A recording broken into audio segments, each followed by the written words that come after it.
영국의 역사가 리처드 에번스는 1892년에 독일 함부르크에서 발생한 콜레라 유행을 다룬 함부르크의 죽음이라는 책에서 이런 질문을 던집니다. 유럽의 다른 도시들은 피해를 입지 않았는데 왜 함부르크에서는 단 6주 만에 1만 명 가까운 사람들이 죽었는가?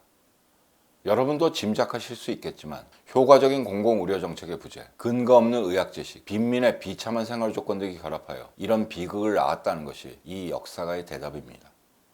신종 코로나 바이러스 감염증의 유행을 목격하고 있는 지금 분명 과거보다 우리는 나아졌다고 할 수 있을지 모르겠습니다. 하지만 공공의료 체계는 여전히 부족하고 근거 없는 의학 지식은 훨씬 더 효율적인 매체를 통해 순식간에 퍼져나가며 다른 인간 집단에 대한 공포와 배제도 언제 폭발할지 모르는 일입니다. 정말로 제대로 된 지식과 함께하는 윤리가 필요한 시점입니다. 이와 관련해서 행동하는 의사의 전 대표이자 가정의학을 담당하시는 임석영 선생님과 말씀을 나눠보고자 합니다. 예, 임석영님 나오셨습니다. 반갑습니다. 반갑습니다. 예.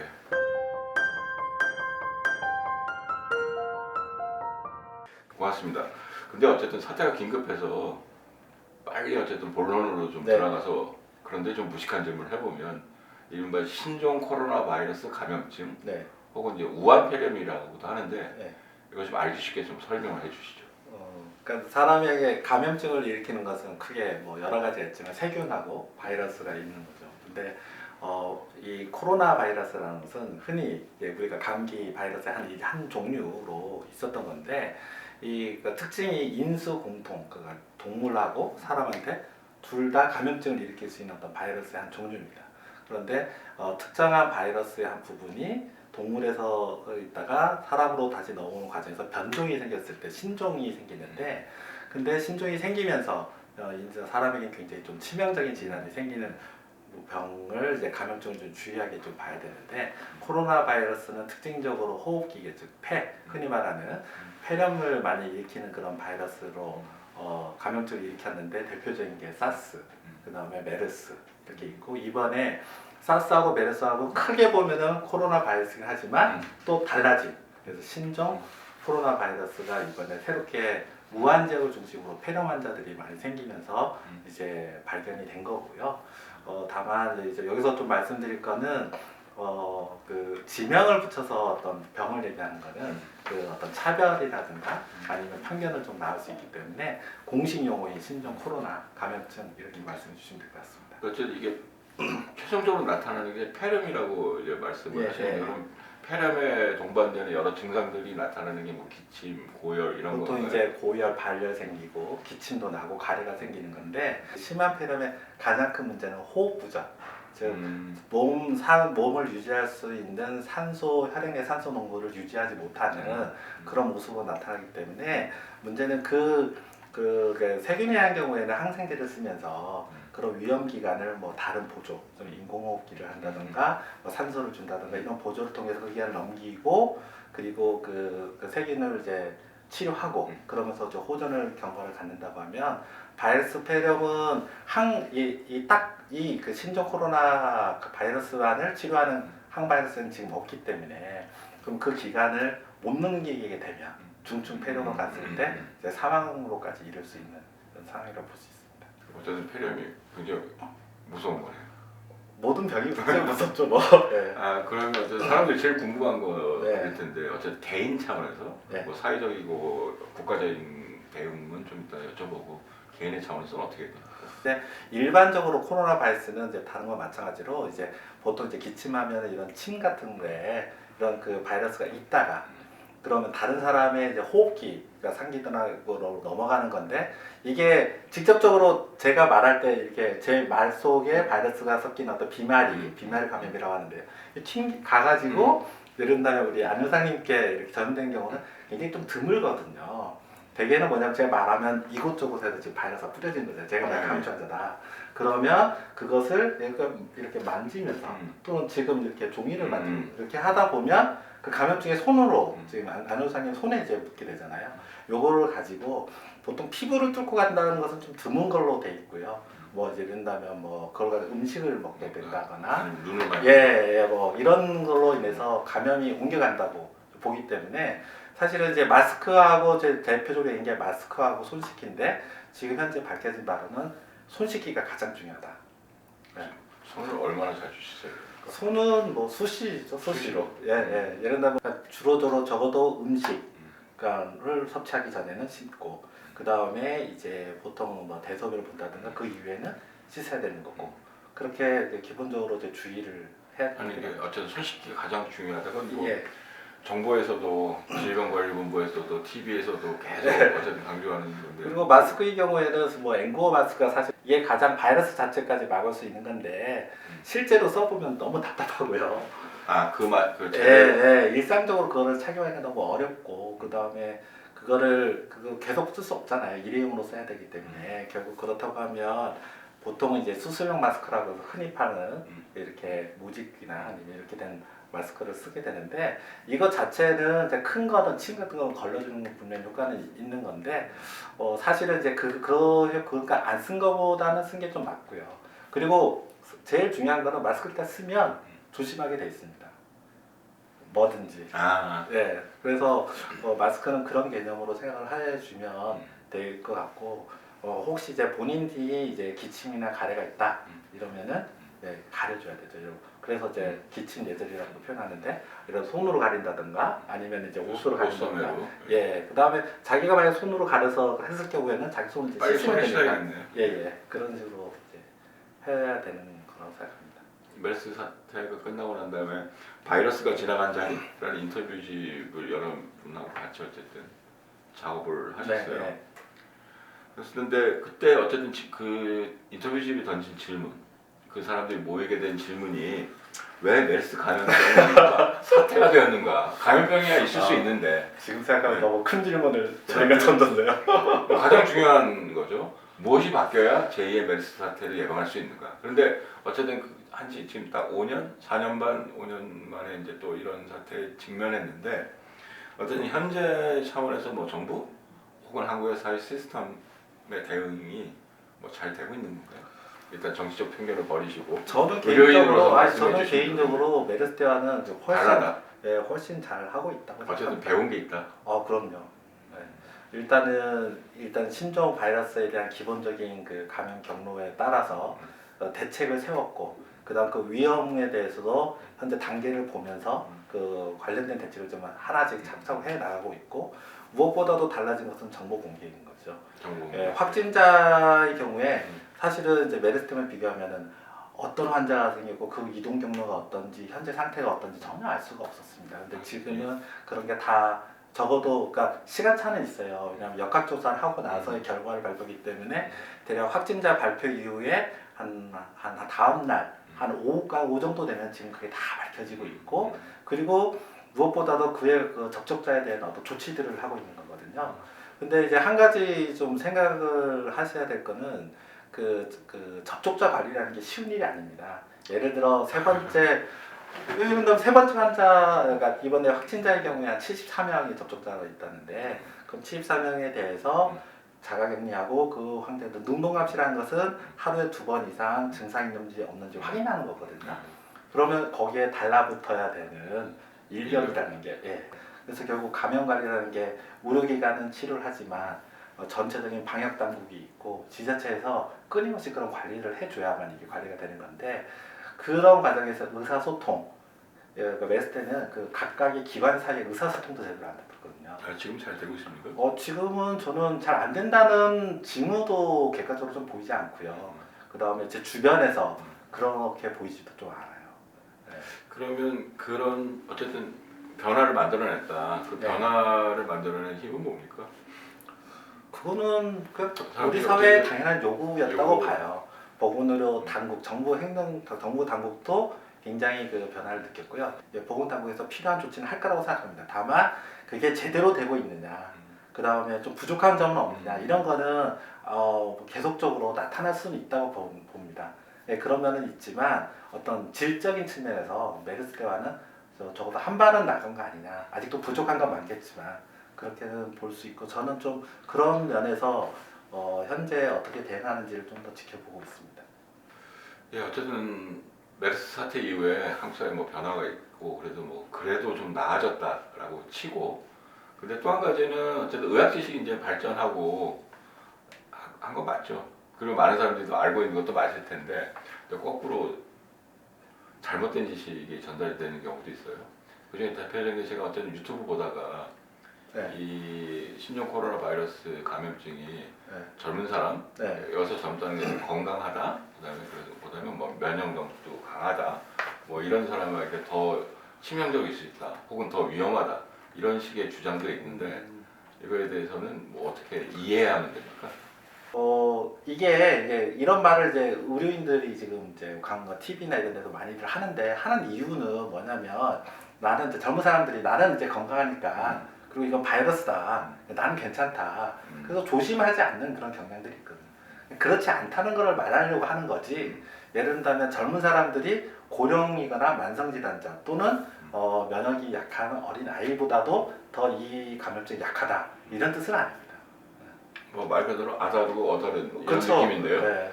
그러니까 더 위험하다라고 하는 게 아니라 건강하고 면역력 있는 사람도 조심해야 된다, 네. 이런 의미. 대부분은 건강한 젊은 사람들은 가벼운 병으로 이 감염증이 지나가지만 일부에서는 굉장히 치명적인 사례들이 나타나는 거죠. 네. 근데 그건 뭐 일관된 어쨌든 뭐 법칙 이런 걸 찾을 수는 없는 거고, 아직까지는 인터넷이니까. 네, 아직까지는 없습니다. 그 반대로 다른 거 하나 더 여쭤보면, 네. 예를 들면 꽤 오래전부터 이른바 독감 예방 주사 네. 많이 이제 맞잖아요. 근데 독감 예방 주사 안 맞은 거 지금 겨울 지나가고 있는데, 지금이라도 맞으면 이 신종 코로나 바이러스 감염증에 도움이 되나요? 이게 좀 이것도 아다르고 어다르는데 이제 간단히 말씀드리면, 신종 코로나 바이러스를 감염증을 예방하는 데는 도움이 안 됩니다. 바이러스마다 효과가 있는 건데, 독감 백신은 독감 바이러스에 효과가 있는 그렇죠. 거거든요. 그러니까 독감 백신을 맞았다고 해서 신종 코로나 바이러스 감염에는 도움이 되는 건 아닙니다. 하지만 그러니까 지금은 신종 코로나 감염증도 되지만 또 한편 독감 바이러스도 지금 유행을 하고 있는 때거든요. 이 시작이. 맞죠. 근데 독감 바이러스도 중증 폐렴으로 가는 경우가 있고, 그러니까 자신의 몸을 건강을 해서 이 독감 백신을 맞아야 되냐 했을 때, 독감 백신은 원래 효과가 최대 효과가 한 달 후에 나타나기 때문에 일찍 맞는 게 좋지만, 독감 바이러스는 3, 4월에도 유행하는 경우가 있고 우리나라에, 그렇기 때문에 안 맞으신 분은 지금이라도 맞는 게 도움이 됩니다. 근데 어쨌든 현재 안 맞으신 분은 맞을 수 있으면 맞는 게 올겨울을 건강히 나는 데 도움이 된다는 거죠. 뭐 두 가지 사례 다 말씀을 들어보니, 예. 어쨌든 최대한 조심하고, 어쨌든 뭐 이거 말고는 방법이 없네요. 지금은 이제 사실은 이제 바이러스 질환이기 때문에 그거 바이러스가 전파되는 어떤 특정한 예방적인 어떤 효과가 있는 것이 경로라든가 이런 게 밝혀지지 않은 이상, 지금은 일반적인 어떤 호흡기 질환에 대한 감염 예방 활동이 개인에게를 지킬 수 있는 방식인 거고요. 지금 방역하고 이제 모든 대책의 핵심은 지역사, 그러니까 이 감염증이 전파력이 높다 보니 지역, 그리고 여러 현재 상황상 지역사회 감염에 대한 우려가 굉장히 높은 거고, 지역사회 감염으로 갔을 때는 사실 우리 사회에서 좀 사망자 숫자라든가 여러 위기적인 상황이 올 수 있다는 우려를 심각하게는 하고 있습니다. 근데 현재는 아닌 거거든요. 현재는 아닌 거고, 근데 만약 또 이게 지역사회 감염 단계로 가게 되면 보다 노력해야 될 것이 또 추가적으로 생길 수 있습니다. 그게 뭐죠? 그건 이제 상황에 또 달리는 거죠. 아까 말했던 새로운 경로죠. 지금은 일반적인 호흡기에 대한 관리고, 이거는 지역사회 감염이 돼도 마찬가지 꼭 갖춰야 되는 거고. 전염병에서 제일 중요한 키워드는 차단인가요? 막는 거? 이 감염의 어쨌든 경로를 막을 수 있는 방법을 찾아내는 게 가장 중요해요. 치료법이 확실히 있고, 치료법. 그 다음에 이제 치사율이 높지 않다고 하면 다른 여러 가지 방법들을 생각할 수 있을 것 같습니다. 근데 만약 치사율이 높다면 당연히 이제, 그리고 전파력에 따라서 차단을 하는 방법을 생각할 수밖에 없는 거거든요. 근데 그리고 또 하나의 이제 분은, 사실은 이 감염병 하면은 이제 그런 면이 있는데 불안하거든요. 왜 불안하냐면 모르기 때문에. 이 신종감염병의 가장 큰 문제는 모르는 데서 오는 불안입니다. 그렇기 때문에 이게 도대체 어떻게 나의 일상과 나의 건강을 해칠 것이냐, 내 가족을 어떻게 어느 순간에 위기로 만들 것이냐, 여기에 대해서 알 수 없는 불안들이 이제 공존하는 거고, 감염병이라는 게 이제 옮겨가는 병이잖아요. 감염이라는 게 그런 거잖아요. 그러다 보니 뭐든 하냐면 다른 그러니까 기본적으로 이거는 참 인간에게 좀 비인간적인 병이라고 생각해요. 주변에 있는 사람을 싫어하게 만드는 병이에요.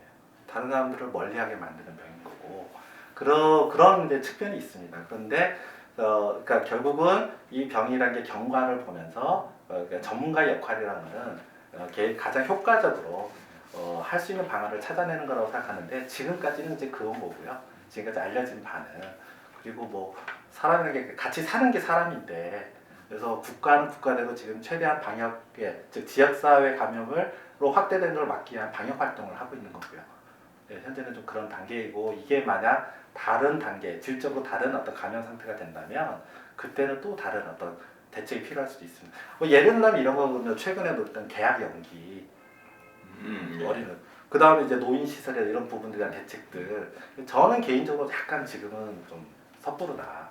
지역사회 감염이 없는 상태에서 이런 생각이 들고 그렇지만 때때로는 그런 조치들이 필요할 때도 생길 수가 있는 거죠.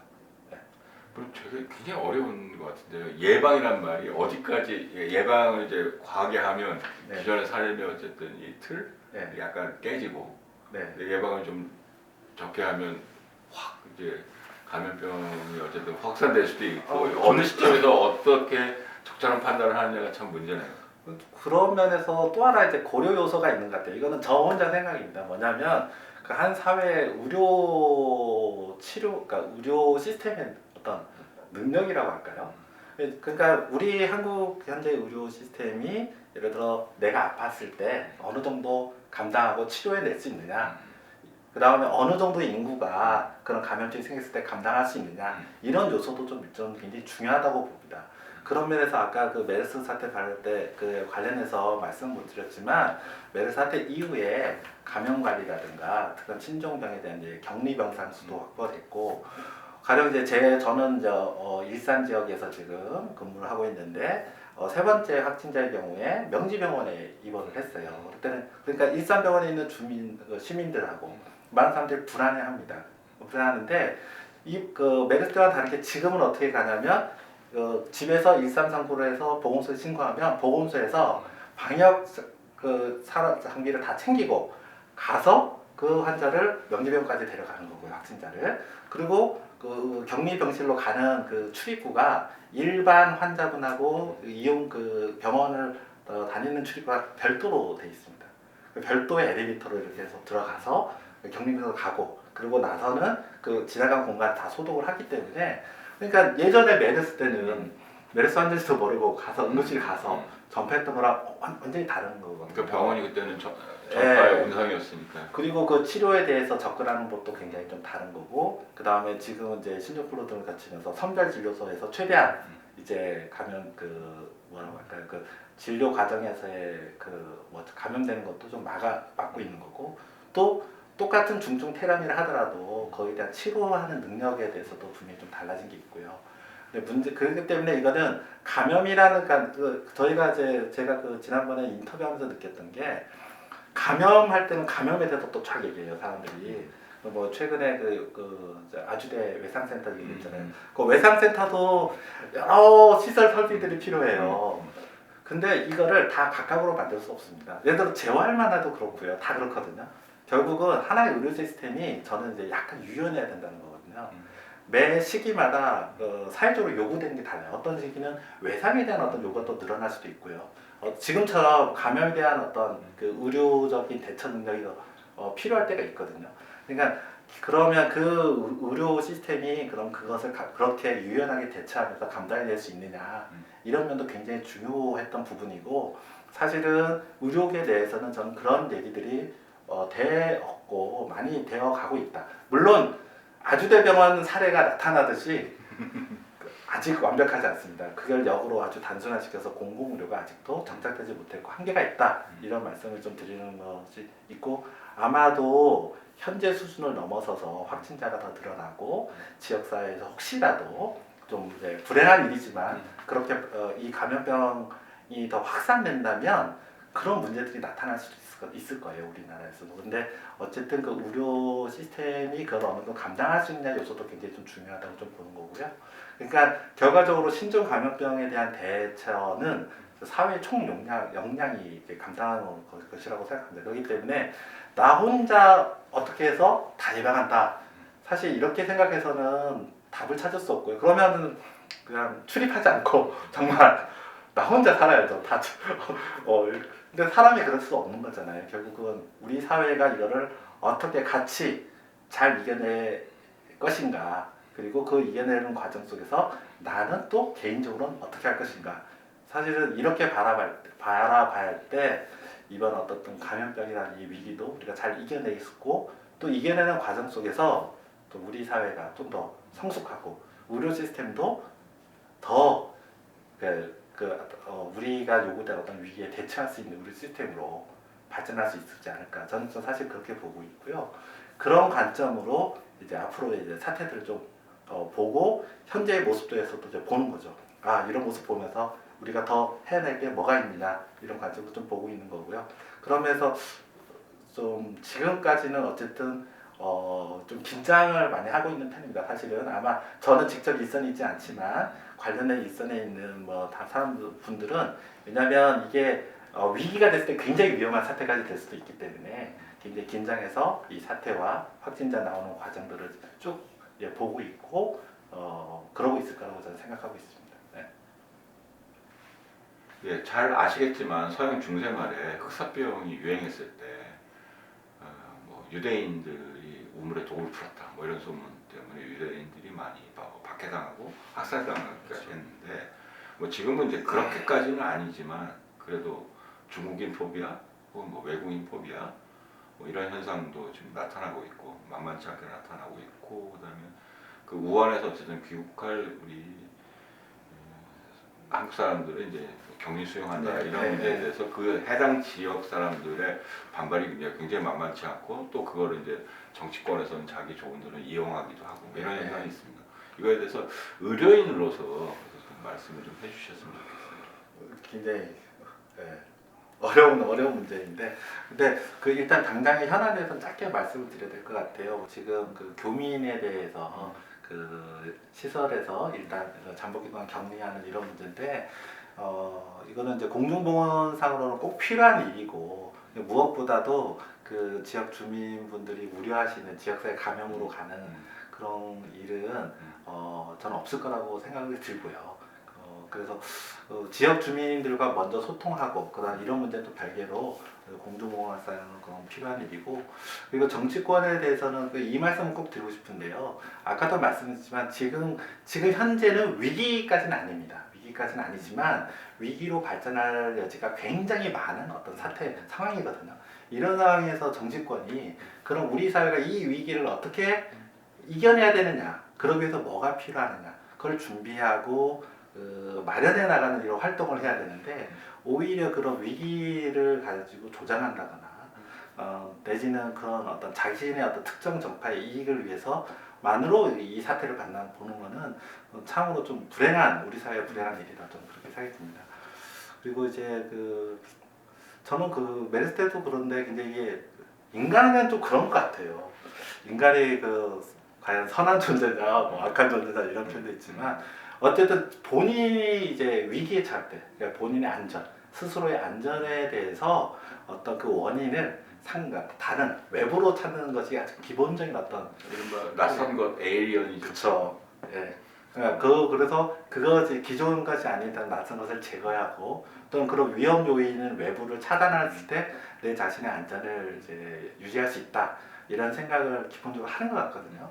그러니까 그렇기 때문에 이제 시민분들이나 아니면 그 지역 주민분들이 불안해하고 거기에 대해서 이제 그런 어떤 포비아 또는 특정 지역 또는 특정 어떤 그 계층 또는 특정 어떤 인종 또는 집단에 대해서 배제라는 방식을 통해서 본인의 불안감과 위기를 해결하려는 것은 되게 좀 자연스러운 것 같아요. 다만 이제 제가 묻고 싶은 거는 과연 그런 방식으로 이게 해결될 수 있느냐, 그리고 그런 방식으로 이런 위기가 넘어갈 수 있느냐라는 측면이라고 생각하거든요. 그런다면 예, 중국인 뭐 입국 제한 조치라고 하는데 그거는 중국과의 인적 교류를 완전히 끊겠다는 거거든요. 그러면 지금처럼 저기 전 세계적으로 어떤 막 이 교류 속에서 이 사회경제가 유지되는 이런 체계에서 과연 그게 어떻게 이제 어떤 효과를 가져올 것인가 이런 거고 한쪽의 위기를 내가 막을 어떤 특정 방법 배제라는 방식으로 택했다 했을 때 그럼 다른 나의 인간적인 다른 어떤 삶은 또 침해되는 건 영향을 안 끼치는지 한번 생각해 볼 필요가 있다고 생각이 들고요.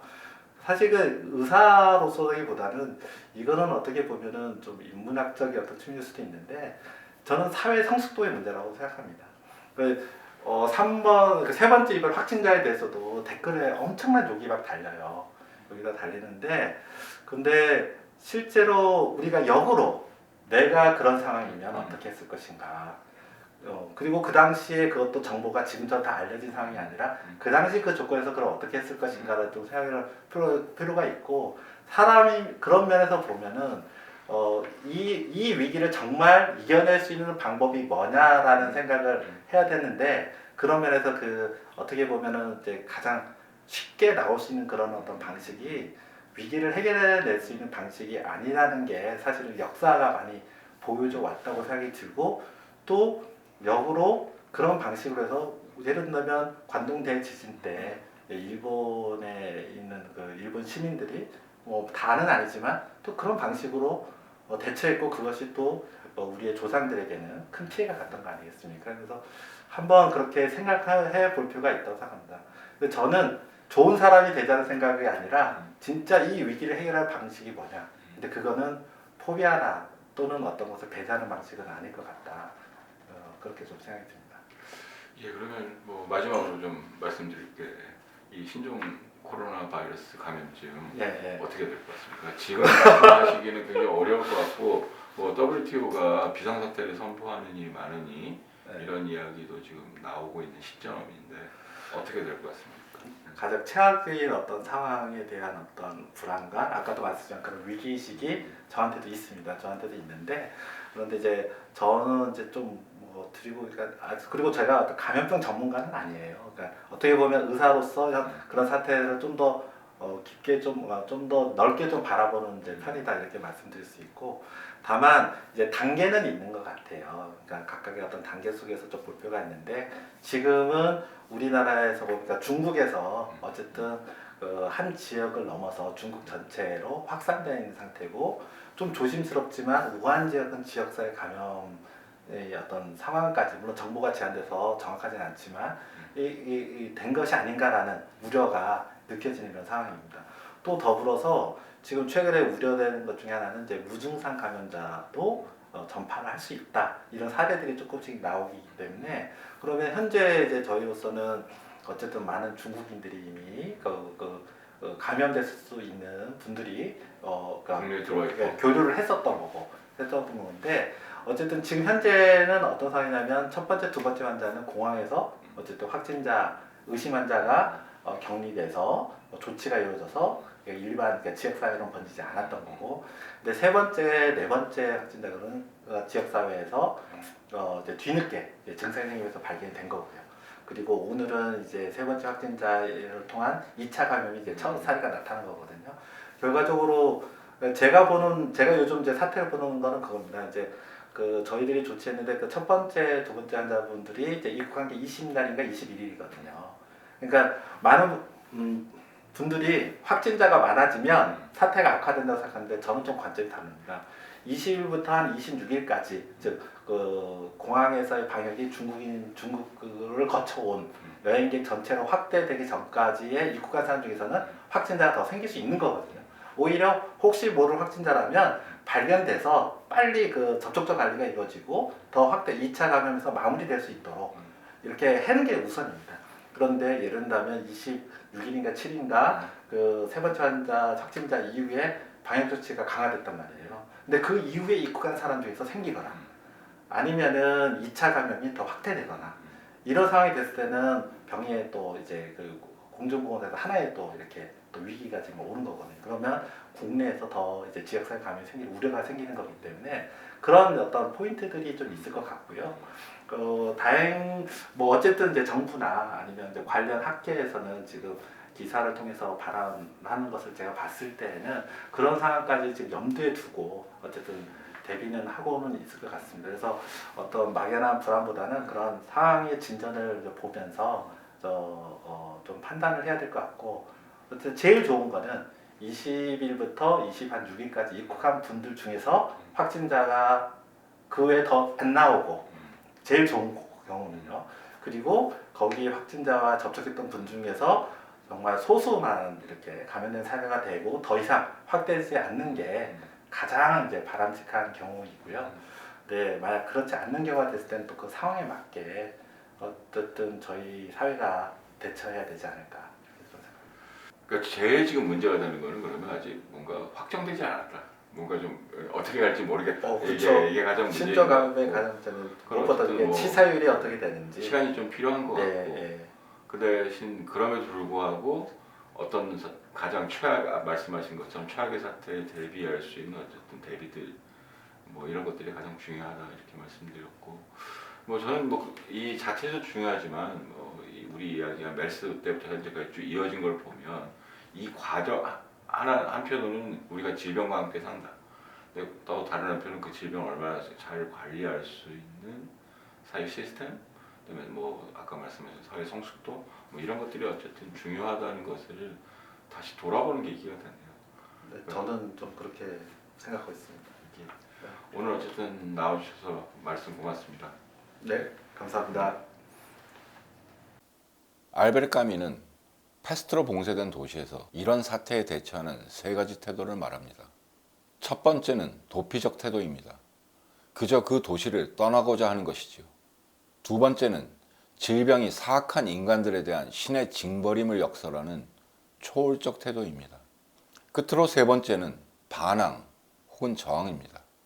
만약 신종 코로나 바이러스가 우리 인간의 관점에서 부조리한 세상에 더해진 또 다른 부조리에 불과하다면 우리는 까미가 말한 세 가지 태도 가운데 하나를 선택할 수밖에 없을 것입니다.